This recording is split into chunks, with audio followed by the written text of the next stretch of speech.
दाद्या, ए दाद्या इकडे ये. अरे एवढा मोठा गाढव झालाय, 10 वर्षाचा गाढव झालाय. आता परीक्षा आहे उद्या. बालवाडी सारखी तुझी अवस्था आहे. कधी आता परीक्षेचा अभ्यास कधी करणार तू? विचार ना मम्मी, आज अशी उत्तर देणार की तू ठक्कच होशील. बरं मला सांग, इंग्रजीत ए फॉर काय असतं? A for apple. मस्त. मग आता बी फॉर? फॉर मोठा ऍपल. मोठा ऍपल. आणि सी फॉर मग काय? अरे मम्मी तुला हे पण नाही माहित का? सी फॉर छोटा ऍपल. माझं ना डोकं फिरवू नकोस आता.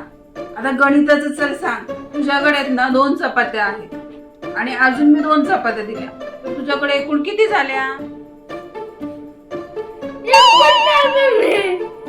का 4 कसे नाही होणार? कारण ना तोपर्यंत भाजी सोडायला, तोपर्यंत आहे ना कुत्र्याने चपाती खाल्ली.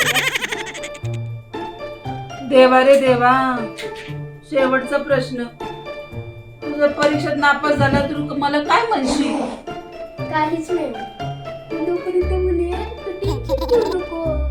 शेवटी बघितली तर मुलगी ना वाग तो शाळेत अडकून कधी पडत नाही. थांब शाण्या, तुझं आहे ना आज वादच पडून लावते मी.